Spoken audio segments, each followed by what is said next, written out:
I'm hoping she's not really an undercover operative, because she's not very good at it. Whenever the Prime Directive is brought up, you can be sure that they're breaking it. Welcome to The Right Advice. My name is Randy. And I'm Amber. And today we are talking about Picard, and that is going to be Season 3, Episode 1. And I believe it's on Paramount Plus, but also on Amazon Prime. So, Randy, what were your first reactions? I liked it. I enjoyed it quite a bit. I did too. I really liked it. And I'm a huge fan of Next Generation. I've watched the series more times than I can count. It's really fun to see so many callbacks to the show. And it's not going to be enough to rely on that to drive this story forward, but I'm still excited to see them because, you know, it's fan service. So...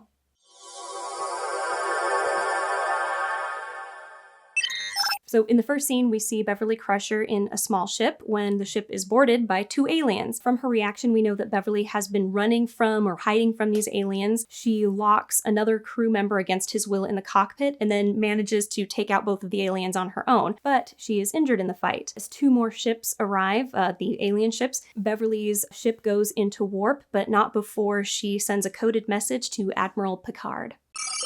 What do you think of this first scene? The opening was good. I enjoyed it. It was intriguing. So we have action. If you're writing stories, a lot of times you don't want to start with action because we don't know the characters. However, we are doing a series, and this is Dr. Crusher from the Next Generation series, so we know her. So you can get away with something like this. So she is in trouble. So her ship is attacked. There's a boarding party, and she's having to fight them. So that is a good start because we're wondering... well, what is she doing, right? So many years after the Next Generation. I mean, within the story world, there's been so many years. What has she been doing, and why are people after her, right? And then we also see that there's someone that she's trying to protect, and then there's that mystery of who is that person that she's trying to protect. And then also, this is the doctor, and she's like having a good old-fashioned shootout, right? That's not the character that we remember. So definitely, what has happened to this character to warrant this kind of a change? So these are all mysteries that are going to drive us or pull us forward that we want to see more. At least I do. I kind of want to get answers to all those questions. And when I watched the opening, that's exactly what it did for me. Yeah, same here. I thought that it's a really great start. I'm always a little wary, though, in a Star Trek movie. And this is, I definitely feel that this, even though it is a show, it's a continuous story across, I believe it's going to be 10 episodes. And I'm always a little wary when so it's going to be like one story, so almost like a movie. I'm wary with the movies because they focus on very simplistic plots. I do like a mystery, that's really good. And it's just a case of seeing your favorite characters in some random adventure. And I do like to look for something a little bit more substantial in Star Trek, especially The Next Generation, which was the first in the Star Trek series to really dive deep into some of these more philosophical explorations and making a science fiction element the main thing. So starting out with the fight, I had a little bit of a warning bell going off, but it was still easy to follow along with what was going on. And I was totally engaged, and I was going, what the heck is up with Beverly? Hey, you look great, by the way. Gates McFadden looks awesome. She's aged very well. And I was interested to see, why is she like this? Why is she out in this strange place alone, seemingly? And I didn't expect to find her in this sort of a situation. All right. I did have a couple of problems with the fight. So one is the pump action laser rifle. Yeah, what's that? I'm pretty sure that doesn't exist. That's like an old Western shotgun kind of thing. And a lot of shotguns in modern day technology also use that. But it felt more like Old West. What is she charging it? Right. I'm like, that's just not something I expect to see. I expect pew, pew, pew, pew. And this was not. So that threw me off. And then also, I had someone point out to me that this is a laser wound, and she's bleeding, which doesn't happen because the laser actually cauterizes the wound. Doesn't mean she's not hurt and not suffering, but she wouldn't be bleeding. Yeah, and they didn't bleed a whole lot in the show when they got hit with lasers. They ended up being, I think even Picard got lasered right in the phasered right in the chest at one point, and you see there's just a big burn mark there. So Yeah, they walk it off. It's no biggie. no, he was dead. That was the one where Q comes into his dream and goes, "Welcome to the afterlife, Picard. You're dead." I love that episode. Love that episode. It's the kind of It's a Wonderful Life episode. All right. Yeah. But I had one thing that stood out to me in this scene that I didn't even notice it until my second viewing. So I've watched this episode 2 times now. And the noise that the aliens are making, their language, first of all, if that's their face, it's terrible. No. Okay. But the noise that they were making reminded me of an episode earlier in the show. It was, let me see if I wrote it down. Okay. Season 6, episode 5 is called Schisms, and a bunch of members of the crew are being abducted by this alien race that is using sort of a portal. It's not even like they're beaming them to this lab. They're sending them through a quantum portal of some kind, and they end up in this laboratory, and these aliens are experimenting on them. And now everybody wakes up from these experiences not remembering them, but they suddenly have all these anxieties around objects that they don't understand why they have anxiety. Like, why are these scissors making me feel like I'm having a heart attack? And what happens is a great scene, very haunting, but Troy takes all the people who've had these weird dreams, and Riker is one of them, and Worf is one of them. And she says, I want you guys to, describe what the table looks like. So they all say that they're on a table, and they have the holodeck create different tables until they're like, oh, it's that table. And then, what does the robotic arm look like? And what does this knife thing that's hanging over it look like?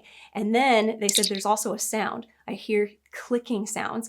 And they said you hear it everywhere, like it's just coming from the darkness. It's super creepy. It's one of the creepiest scenes in the whole series, because that they are all experiencing this same really weird thing where clearly they're being tortured or experimented on or something, and none of them have any memory of it. And they eventually do realize that, yeah, these aliens are kidnapping people and experimenting on them in horrific ways, and then putting them back like, okay, you're good. And one person dies, I believe. But I think that clicking sound that those aliens were making sounds a lot like the clicking sounds of the aliens we see in this opening scene. Now, those aliens were never in the show, were never revisited. They never go back to them and say, oh, those were the whoever's, whatever they give all the alien races names, like the Cardassians and the Klingons. So they never gave this race a name, just knew that they're very dangerous and we should stay away from them. Obviously, they have some sort of weird portal technology. So for me, I thought, ooh, is it going to be those aliens? Like they've come back now? Because that would make me excited to see them explore something that they saw as too dangerous to deal with in the show, but now they have to deal with it in, this new show. I keep thinking of it as a movie, but that's what I'm hoping for. So those of you Star Trek fans out there, if you're there with me, you're there with me. That's it. Or else you're with me, and I don't remember any of that. They were just some guys who got vaporized. They had bird faces. It's weird. I don't think they were faces. They got killed. Yeah. That's the important thing. Okay. Pew pew. Pew pew. Pew. So weird. At Chateau Picard, Jean-Luc is getting rid of old belongings, and he and his partner Laris are moving to Chaltok 4, or they're going to go visit there for a long time. It's a little unclear on if they're moving there or if they are just visiting. Picard says that he cherishes his past, but he doesn't need a legacy and wants a new adventure. And then that night, his old Enterprise D communicator badge starts chirping. Picard gives his authorization code and gets Beverly's cryptic transmission, which is code word Hellbird, and then she warns, no Starfleet. So after discussing this with Laris actually encourages Jean-Luc, saying that he needs to go and help Beverly. I'm wondering what that Romulan is hanging around with Picard. I mean, are they an item? Or... I think so. So I didn't watch season 1 and 2 all the way through, but I'm going to be doing that simultaneously while I'm watching season 3. And I think that she was there in the first season, or she's definitely there in the second season. I don't know if they were together, though. So if that's the case, Picard is doing all right for himself, I got to tell you. He is. And Patrick Stewart's doing all right, too. So yeah. All right, so the mystery deepens. I mean, Picard pulls out the communicator from his old uniform, and there's an encrypted message. So I like that. Especially liked how the computer gave him such fits.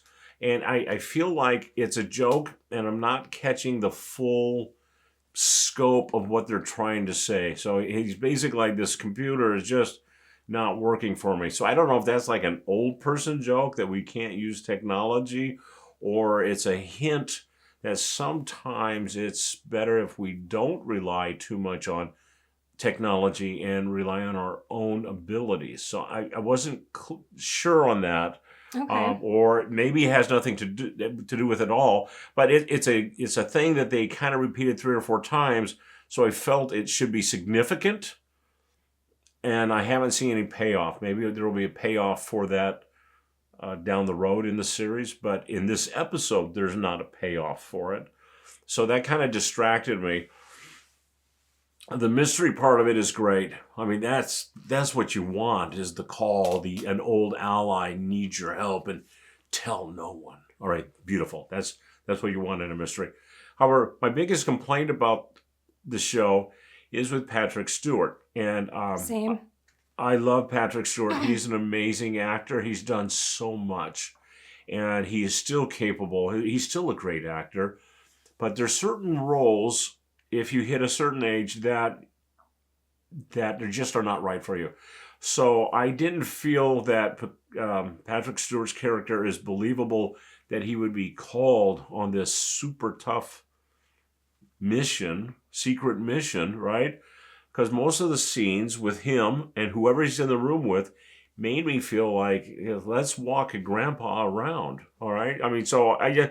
And it's not because Patrick Stewart's a bad actor. He's an excellent actor, but he just is not believable as someone who's going to be, running through the universe, saving galaxies and everything.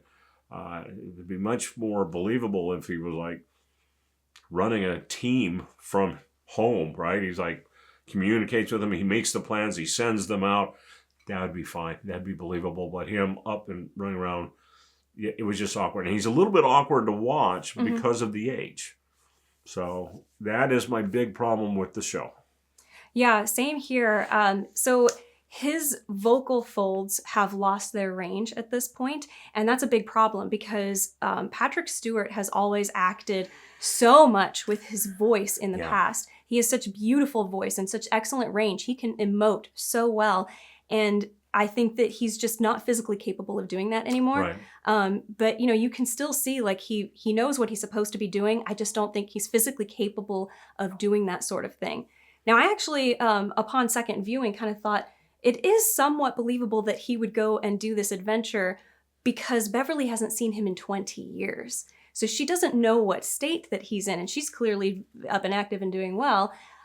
So I could kind of see that maybe, she doesn't really know what his condition is, and that's why she sent it to him. And also, he's retired. He's out of Starfleet. Mm-hmm. So he's, it's acceptable for him to have his own little doodad things that he's doing off on the side. But I would have changed this. I would have had Laris, when she's telling him you have to go and help her, I would have had her be the one who contacts Riker and says he wants to go and do this, but he can't do it alone. But you could, the two of you probably could. And even though I still think, nice. It would have been a little still hard to see, Picard going on this adventure, but I would have seen her looking at Picard and going, you're not capable of this at this point, and worrying that he's going to go and do this alone. But so there was that. I did have one note, and I'm trying to remember what the heck that it was. So while she's thinking about that, yes. I'll comment that while we can excuse it within the story verse, within the story, my complaint is really about probably the producers or the writers for not writing scenes like Amber provided, where Patrick Stewart can be more comfortable in that role and those lines and in the setting. I think a talented writer could definitely have worked with Patrick Stewart and come up with something that would flow a little bit better and seem less awkward. Yeah, and that is supposed to be done in like the first read of the first draft and the second draft, where you're saying, does this story work? You're not spending so much time tightening and cleaning up so much as going like, does this all make sense? Do we need to rearrange scenes, or do we need to have different events happen? So, And to be fair, this scene with him at his desk and all of that. That didn't feel so much the part that's out of place. It's actually the part where he starts going out. He goes out with Riker. Yeah. And that part of it to me is where it really felt out of place. Yeah. And so, okay, so I found my note, but I remembered one that I thought of on the way here. So my earlier note was that when he's talking to Laris, he seems like he's unsure why Beverly would be contacting him, and almost like he's unsure, what to do about it. But I don't think that's actually what he was trying to evoke. I just think that he wasn't physically capable of projecting the type of physical attributes we're supposed to see with whatever he's supposed to be going through. Because think about this. He was just talking about how I want to go on an adventure. And then what do you know? An adventure is put in his lap, and now he's like, I don't know why is she what is going on? Yeah, but when he said he was going to go on an adventure, he's talking about, oh, you do this, and I'll sit in my room or the library and I'll write my memoirs. All right, and that's totally believable. I can see him doing that, right? Going gallivanting around the galaxy is not quite exactly the same thing. So when I heard Picard was coming out from the very beginning, I thought that it was going to be he is a sort of an adjunct professor or somebody, and it's going to be about Starfleet and these young people who idolize him and want to learn from him, and they go to meet with him frequently. And that would have been neat,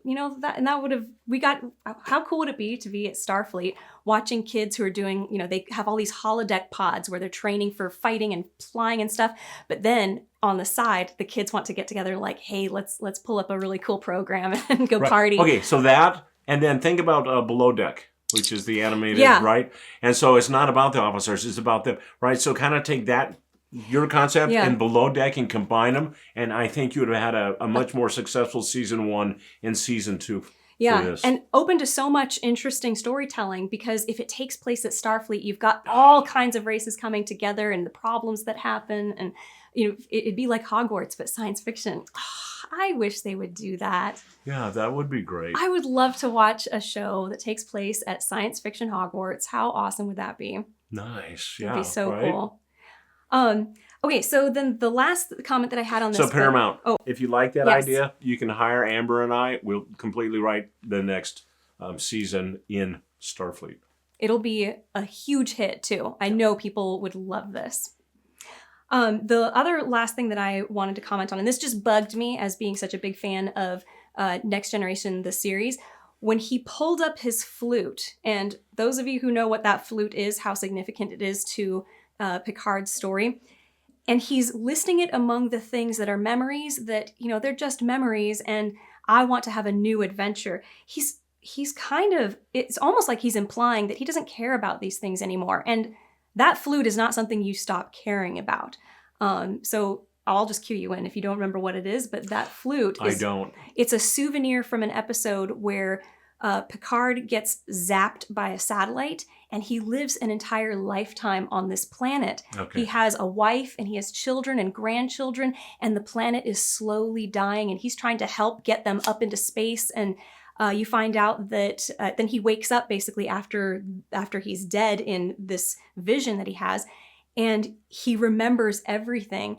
And basically what happened was this planet was a real place. These people were all real people, and they knew their planet was dying, and all they could do was put all of their memories and everything into this satellite and then shoot it off into space, and then hopefully it would encounter somebody who they could give those memories to, so that they wouldn't disappear, into oblivion. That is great sci-fi storytelling. So good. And when they opened up the satellite, like they grabbed it and brought it in, and it had that flute in there, which was a flute that in his vision he learned how to play and would play to his children and stuff. You don't have him hold that up and say, I'm ready for new adventures. I want to leave this stuff behind. That's something that we don't like to see done, disrespecting or belittling the past. And he's like not that. The type who would. He would be the type to honor a history, and especially what he might consider an alternate history. Yeah. Right? I mean, so he wouldn't. And I did not remember that. I mean, I remember the episode now that you tell me about it. All I could think of was Willow. Oh, yeah. Graydon pulling out his flute, like, I'll save us. Shooting magic with it. So I know that That's not very helpful, Randy. And No. sometimes I'm not very helpful, so sorry. No, it's all, I totally understood. It's funny because this came up when we were doing a Hogcast, which link up over Randy's head to the Hogcast that we're talking about. And he brings up the flute and Randy starts talking. You know what I thought about with that? And he didn't even have to tell anybody what he was thinking. I just knew. I was going, you're going to be thinking about Willow and that damn flute. Who protects themselves by thinking, oh my gosh, we're getting attacked. I'm going to point my flute at them. You know what? That might be, for me, the best shining moment of the entire series is that someone is going to point a flute at someone because they're worried they're going to get attacked. I love that. That doesn't speak well of Willow. It just speaks of how twisted my sense of humor is. That's all. At least you got something positive out of that experience. Tell you what, I'm still recovering from the migraines of trying to understand and analyze that show. Ugh. Later at Guinan's bar, Picard meets up with Riker. Riker decodes the message and figures out where they are supposed to go. He wonders why Beverly cut everybody off 20 years ago. And he also says that he knows how to get a hold of a ship without alerting Starfleet. But as they're leaving the bar, somebody there seems to be watching them. Jonathan Frakes looked great. Mm-hmm. I mean, he steals the scene because he gives a brilliant performance. And then, like I said, the problems with, Patrick Stewart. Patrick Stewart, having Frakes next to him kind of amplified. It amplifies what we're talking about. So, yeah, Riker comes across as vibrant and very much the hero and leader that he's always been. And then there's Grandpa. And I feel really bad talking about this with Patrick Stewart. And like I said earlier, there's plenty of roles that he can do, and he'll be killer. The little scenario we came up with, Hogwarts at Starfleet Academy, he could totally kill that, right? But in this setting, talking about setting off on an adventure, Riker's totally believable. It's so much fun to see him again. And then it's just, the scene gets kind of let down a little bit by Patrick Stewart. Yeah. Yeah, I felt exactly the same way. And I do appreciate all the little callbacks to things, that this is Guinan's bar. Honestly, though, I'm wondering why the heck is Guinan running like this really trendy bar? And she seemed to be a woman of class, and she slows things down a little bit and, think about the finer things and like think about the small things. And I didn't really see her running like this super hip joint. But anyway, that's just a little aesthetic complaint there. I have a lot of aesthetic complaints about Picard, actually, compared to The Next Generation. But anyway, it's not my show. It's just complaints. But yeah, I had a good scene. Didn't have any comments. I liked it. Enjoyed it. Mm-hmm. It moved the plot forward very nicely. And believably. Yeah. On Talos Prime, Rafi Musiker buys some drugs from a dealer and asks him for a tip that will help her get back into Starfleet, insinuating that she has been kicked out. When she gives him more money, he tells her something is going down with the Red Lady, but that's all he says. Later, she reports back to Starfleet, revealing that she is actually still working with Starfleet, but she's an undercover intelligence officer, and she also ditches the drugs that she bought. So, this is a character that I'm not super familiar with. I mean, I did watch parts of season 1 and 2 of Picard, but very little, so that I don't really know anything about this character. But I'll tell you what, just from this scene alone, I think I knew everything I'm supposed to know about her, which is that she has a drug problem, and she we see that she wants to get some information from this guy, and then she very quickly loses the guise of being, somebody who really is in this seedy place and part of it, and she's a spy. She's working in intelligence. But you also know that she does have a little bit of a struggle with a drug problem because of the way that she looks at the drugs that she picks up from the dealer. She kind of seems like, this is something I struggle with. So she's a good person. She's undercover, obviously, and she's very good at the act that she puts on, but she really does have real struggles. And if there's anything more we need to know about her at this point, I have a feeling that the writers are going to cue us in onto what it is. So, for me, it was confusing. So I have not seen seasons 1 or 2, and I don't know anything about seasons 1 or 2 other than The fans did not appear to like them very well. I mean, I only know that. So for me, how that played out was a little bit confusing because I wasn't sure if she was an addict who got kicked out, who maybe used to be into intelligence but no longer is, and this is her way in, or that she is actually still in intelligence, but because of her deep undercover work, she's now struggling with the habit. So for me, I think it would have been nicer to be really clear which side of that fence she fell on. And this, what happens in this scene does not clarify it for me. It could be either way, or maybe something that I didn't think about. And I feel, especially if they're kind of looking at this as almost a reboot, like please ignore season 1 and 2. This needs to be established because this is super important for understanding her character and her actions and her motivation. I mean, all of that needs to be very clear exactly what her situation is. Yeah, because I think that it's clear that she has her own storyline, and if you want your audience to be attached to her, there's some key things that you need to know. Now, it was a very short scene, and it was, we only saw her out of character because she clearly was in character and then out of character. We only saw her out of character to report something in, to make that call on the communicator. So in the middle of like everyone, I mean, not hidden. So she didn't hide very well. So I'm hoping she's not really an undercover operative, because she's not very good at it. So what we would hope to see is that more of her history is revealed to clarify that. So without going too much further in. You get too far into a story and you have holes like this that you don't understand why they're doing what they're doing, it can make it very annoying to watch a character. And you don't want this character to be annoying because she has her own storyline that we're supposed to be following. So I have a comment about a later scene. I'd rather address it right here. Okay, go ahead. So she is given, by the informant, she is given the information of the Red Lady, all right? And then later she talks to the computer and she can't get any useful information. And for me, I'm like, wait, isn't this the same thing that we had with Picard? Mm-hmm. That the computers are not helpful? I'm remembering the original series. Good grief, they would ask that computer something and it spit out like every known variable and everything you could possibly know about the thing. And hundreds of years later, right? Because I believe Next Generation takes place a couple hundred years after the original series takes place, doesn't it? A couple generations, I think, yeah. Yeah, and so wouldn't computers be better? It seems like these computers are getting worse. What's wrong? What's wrong with these computers nowadays, huh? So it was a bit of I wouldn't say it was a gag, but it was a running thing in Next Generation where they, I'm remembering because I just saw it a couple nights ago, Geordi LaForge was on his way he's got shore leave. He's going to go to Risa. It's going to be awesome. Everybody goes to Risa, the sex planet. That's what it is. He's going to go to Risa on vacation. He's in his shuttle and he wants to listen to some music. And so he's telling computer, let's just listen to some, something Latin. And it doesn't play the right type of music. He's like, no, not like that, like something else. And it again brings up another thing that he doesn't really like. And then finally he finds what he wants. So they do seem to struggle with it, but they don't usually go, you're worthless and and forget about it.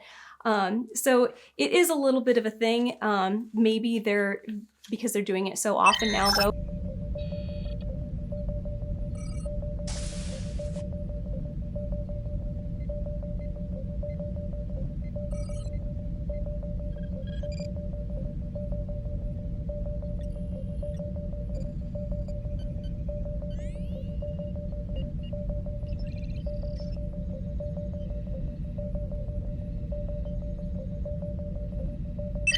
In the next scene, Riker and Picard head for the Titan, which is Riker's old command, but it's been refitted as a new Neo-Constitution class ship. It's going to be conducting exercises for Frontier Day, so Riker and Picard are going to pretend that they're there to make a surprise inspection. Riker also warns that they're going to need to convince Shaw to take them near the border of Federation space, which he anticipates is going to be difficult.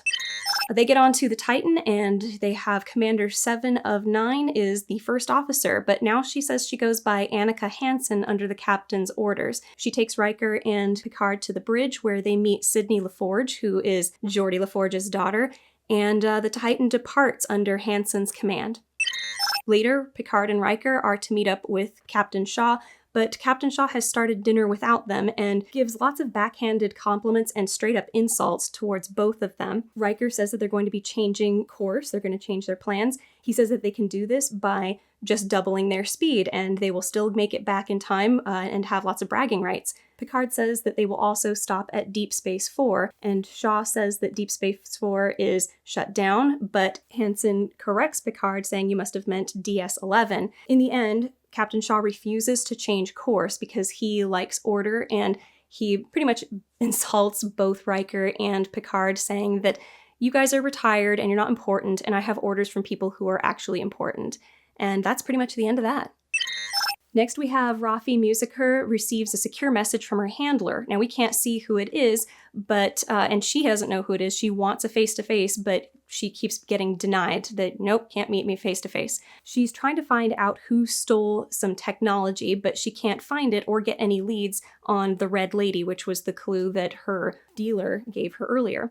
She's afraid that someone is going to hurt someone.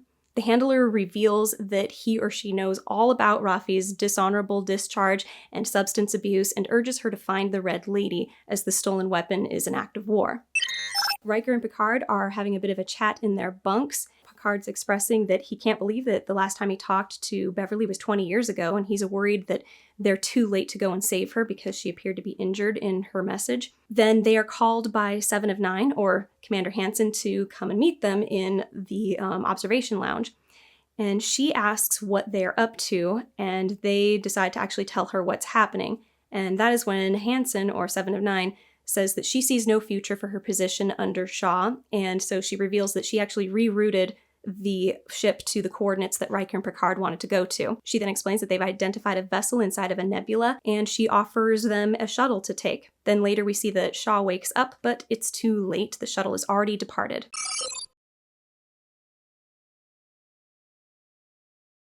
All the time. Like, whenever the Prime Directive is brought up, you can be sure that they're breaking it. Yeah, I liked this little interplay here, and it made me think of the title of the episode, which was The Next Generation. So it's almost like he is giving, this is the role I wanted him to be in. He is guiding the next generation. This is what you need. He's the sage, the wise one. This is what you should be thinking, and it will help you on your journey to becoming the next, the leading lady kind of thing. So I like that a lot. Then we see Rafi narrows her search and discovers a red statue of Rachel Garrett. It's a Rachel Garrett statue dedication ceremony that is going to be taking place at the Starfleet Recruitment Center on Frontier Day. So she rushes to District 7 where this recruitment center is, but no one responds to her as she's calling in to try and warn them. And suddenly the recruitment center is destroyed before her very eyes. Okay, so for this section, Rafi Musiker, we know that she's been looking for, she mentioned this when she was talking to the dealer, and I almost didn't catch it. I got it on the second time. She says that she has heard rumors that there was experimental quantum tunneling technology that has been possibly stolen off of Daystrom Offsite Station. I don't know what the Daystrom Offsite Station is, but there's this quantum tunneling technology, and it's experimental, that seems to have been stolen, and it can be used as a weapon. So what she was talking about and looking for, she has now found, or she's found the evidence of it being used, because she arrives at, I forget which district it is, District 7, I think, and I'm guessing that that's what we saw, because it looked like a tunneling type of technology. Absolutely. It takes a chunk out of something that falls, and then that same chunk, instead of going down into oblivion, appears next to it and falls. So it was an awesome special effect. It was a very good special effect, and it was terrifying. Yeah. I mean, they weren't vaporized into oblivion. They were lifted up into the sky and dropped, and that's terrifying. So I liked that a lot. I thought it was a good, scary thing. And she didn't seem to see any ships on her way in. So how the heck is this technology being implemented? How is it being used? How do you use a weapon that can do this? Like, is it on a ship? How do you do this? So I'm very curious. What I did notice about this is, if she's really working for Starfleet as a deep cover operative, right? She's trying to call in for help, and no one's cooperating with her. So yeah, I'm not sure if she really is working or she is so deep cover that no one knows about her. But there was no cooperation from Starfleet, so I thought that was odd. Yeah. And Seems like communication went down or something too. that too. So odd not isn't. I think that's bad writing. Odd isn't. That's like mystery, and that now I'm curious to find out more about it. So I think that probably is intentional and good writing. Yeah. Even though she's not a very good operative, she can't figure out what the Red Lady is. She doesn't get there in time.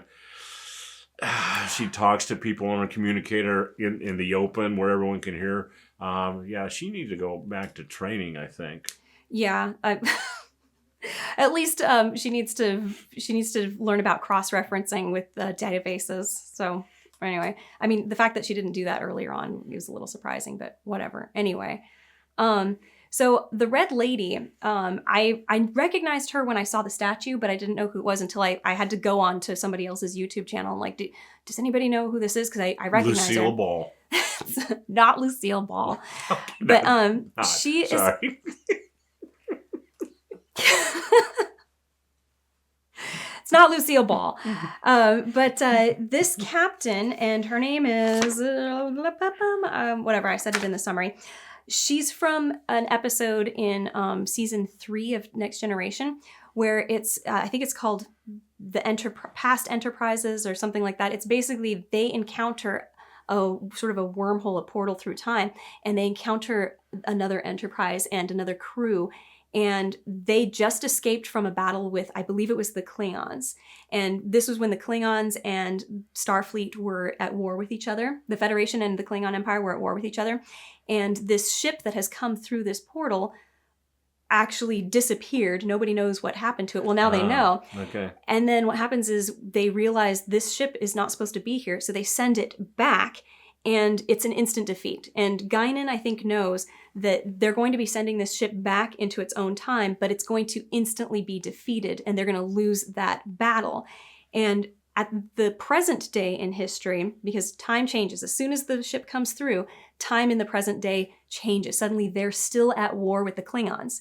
So the idea, and they're losing the war. The idea is this: they send the Enterprise back into its own time where it loses there, but now the Empire is not at war with the Federation anymore. So the idea was they go back there and they put up such a noble fight that the Klingons are like, wow, these guys are actually honorable.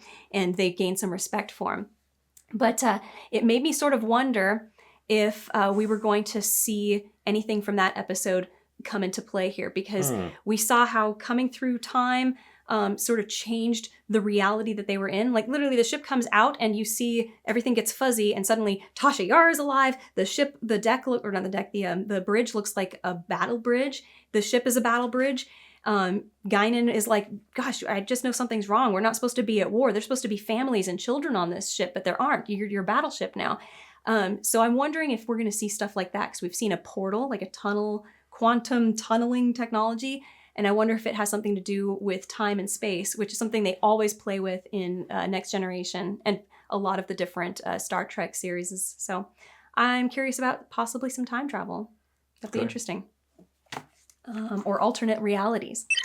Riker and Picard are approaching Beverly's ship and determine that there's 2 life signs, but one is very weak. They board ready for friend or foe. Using their detective skills, they are able to recreate what happened in the phaser fight at the very beginning. They separate, and Picard finds Beverly in a life support pod, but Riker ends up getting held up at phaser point by a young man. Picard believes that the young man is good, and Riker disarms the young man, and that's when Picard realizes that Beverly sent the distress call not for herself, but because she cares about the young man, and the young man reveals that he is Beverly's son. And just then, the aliens who have been hunting Beverly and her ship appear, and it's huge now. Instead of little ones, it's one giant one.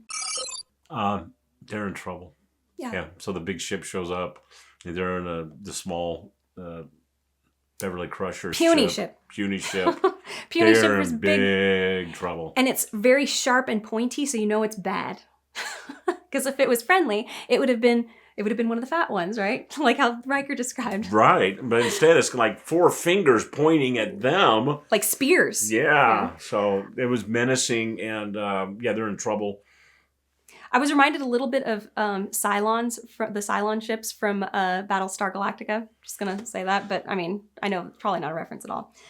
But I have no idea who these bad guys are at this point. I've got several different past villains in mind. The alien language that was familiar to that previous episode is the only thing that's clicking in my head. And if they're going to pull, the last note I want to make on this is if they're going to pull this kid is Picard's son, and that's why Beverly disappeared, is she realized she couldn't get into a romantic relationship with Picard, and so she runs away. But turns out she's pregnant now with his baby. That's a very, very tired storyline. I don't know how many times we've done that storyline with Picard now, and I think that's a mistake to do. So if that's where they're going, I think it's bad.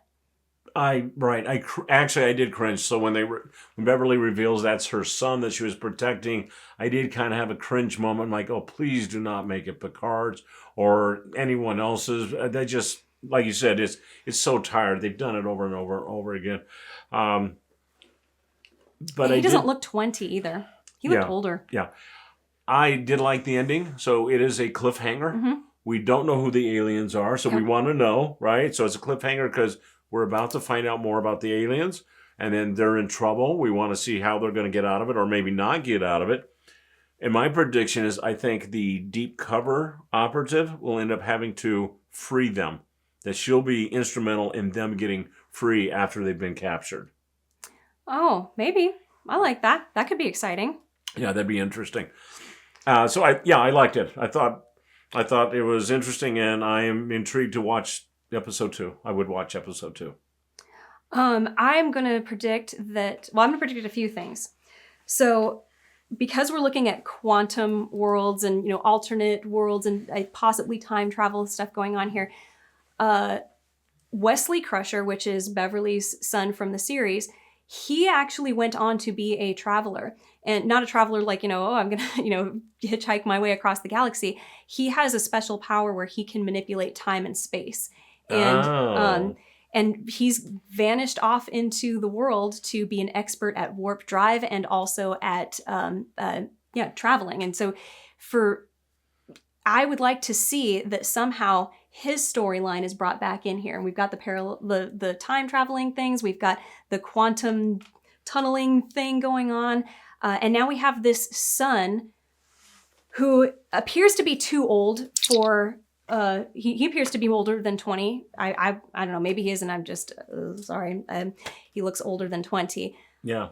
Is it possible, and also they said that they didn't really recognize Beverly's style, like they're going, what the heck? These are precision, phaser blasting shots, and like she's being brutal and efficient. That doesn't seem like Beverly. She's always just been the doctor and, kind of tagged along with us on our big adventures. And I'm thinking maybe this is Beverly from a different universe. And this kid could also be Picard's son from a different universe where she and Picard did get together, which would still be annoying, but... Yeah. It reminded me more of Sarah O'Connor from The Terminator. So she ends the first movie, right, and we get a sense that she's going to hide in the wilds and get tough, and we see her in the second movie. She's very buff and very tough. So I think it was more believable that I could see Crusher in that kind of environment where she has been hiding. So maybe the Terminator will come in. She's been hiding her son, and she's had to learn to fight like Sarah Connor did, and I'm willing to accept that as reasonably realistic. Yeah, and please don't let it be Picard's son. Please don't. If they do that, I think it will upset a lot of fans. And from what I hear, fans who've seen the whole series say that it's good, that forget the previous 2 seasons, which were supposedly trash, and that this leaves you very satisfied at the end.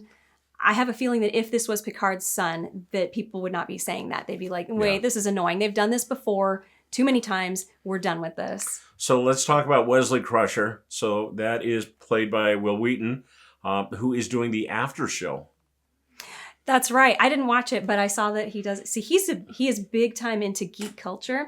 Yeah. And yeah, I was part of a crowd that followed him to the Hyatt hotel once. We were like hoping that he would come out of the elevator, and he never came out of the elevator. But yeah, and I know that he is, because way back when, an early game company that I created, he stopped by and talked with me Oh, and that was fun. that's when he was doing the show, right? So he was young, Still a young kid, looked like the part. yeah, and totally, you could tell, total gamer, very geek culture. Yeah, so yeah, he's just staying true to who he's always been. So I find that Nice. interesting. But him doing the after show, that would be kind of an interesting conversation if it Yeah. does turn out that this is him, or he shows up. It would be better if Wesley shows up Yeah, I would like with that. his weird stuff. So that would be a great after show to hear them talk about all of that. Yeah, that would be fun. Yeah, I got to check out that after show now. Yeah. For sure. All right, do we have any, we kind of did little mini predictions through here, so do we need to do any predictions or? No, I did mine. Yeah, I'm not really game for doing predictions on this one because I think the writing is solid. I think that they're doing a very good job. Excuse me. It's still not what I would consider to be in the same. It doesn't feel the same as Star Trek: The Next Generation, and I wish I wish the movies would do more of this, but none of the movies did. Really, none of the movies felt like they came right off of the bridge in Next Generation and this is where they're at. It felt like, whoa, this is too different. The storylines are a little bit. I'd like to see a bit more Star Trek-y style stuff. Right, and I expect us Trek fans are going to be that way, right? Mm-hmm. So it does not feel a lot like Trek. I mean, there's a lot of Trek stuff in there, right? But it doesn't feel, I suspect that Trek fans are going to be like, it doesn't feel enough like Trek. Mm-hmm. Now, I've watched all the Trek series, and I like Star Trek, but I'm not a fanatic fan on it. So for me, this was enjoyable. It was a mystery show, right? I kind of think of it as Mission Impossible set in the Star Trek universe. And for me, it was totally enjoyable and fun, and that storyline works and everything. So I didn't have as big of a problem. I think some fans, if you're really, really big into Star Trek, you'll be disappointed that you want more of that, whereas it wasn't a problem for me. Yeah, and I think there's still an opportunity for them to make it into a Star Trek-y sort of story because we have this weird weapon. And it's got the word quantum in it and experimental. So I'm expecting ideas of time and space and matter and how the three of those things correlate in bizarre ways. If they do make this a story that talks about those three things or uses those in a key way, like the story is circling around this idea in some way, that would be satisfying. That would work. They did plenty of episodes like that in Next Generation, where you still had a great, interesting adventure or mystery, but it was still circling around this interesting science fiction scenario or element, something that can only happen in science fiction. I would be completely fine if they kept it as is. And for those naysayers who are like, no, we need it to be Star Trek, I just want to point out the Next Generation was the biggest offender for let's do an episode in the holodeck that has nothing to do with Star Trek, nothing at all. Absolutely. They were the biggest offenders of that, so give them a break. I mean, so we got a series, a season where we're not as hardcore Star Trek as everything else. If you liked those holodeck episodes, and we're okay with it, they just pretend like it's an extended holodeck episode and just let it go. I love the holodeck. I loved all those holodeck episodes. I mean, they were clearly fan service type episodes, and I'm fine with those. There's a lot, don't get me wrong, I don't worship the show. I really love the episodes where you can tell that they tried hard. But the fun ones, the goofy ones, for most of them, I'm there for those. And there's trash episodes too, especially in season 1. Oh boy. Season 1 has some real garbage. But the ones that they got right and really did well, I think are really, really good. And I wish that there was some of that in the movies, but it seems like they find it difficult to translate some of these ideas into a movie format. So, oh well. I still got my hopes up. Rating? I'm going to give it an 8, and that's for what I talked about with Patrick Stewart. I mean, I love him, and I would definitely still watch tons of stuff. He would be a big draw for me to watch anything as long as it seemed more appropriate for where his skill set is right now. Yeah, I'm going to give it an 8 because it was exactly what you said. It was an adventure. It was fun. And yeah, there's problems with Patrick Stewart and a few little things that bugged me, but they weren't too terrible. And it's always tough on the first episode to make a judgment of where they're going when this wasn't a complete story. We've got the start, and now the adventure is going to continue. So very entertaining. Okay, and I have one last thing. So if any of the Paramount executives are watching, I would totally love if you made a series based on Captain Shaw, and then take kind of like the idea from the Below Decks series, right? And you have Captain Shaw in charge of a bunch of maybe they're not as successful at doing what they're supposed to do, and he's constantly having to put up with them. I think that could be a hilarious Star Trek, a hilarious series in the Star Trek universe. Or you know what? Just call Seth MacFarlane and ask him to do it. Have you seen The Orville? Oh my gosh. The Orville is so good, so funny. I could see it, that story there. Yeah. Right. And and The Orville does the interesting storylines where they center around science fiction elements and deeper philosophies and whatnot. But it's also hilarious. So I think that could actually work. Shaw and that actor are just, in my mind, brilliant. And you get the the Below Deck concept going along with that. And I think that could be a fantastic show. I'm here for that. If you do that, let me know. I'm on board. Yeah. You'll have an audience right here. All right. Until next time. Later. Later.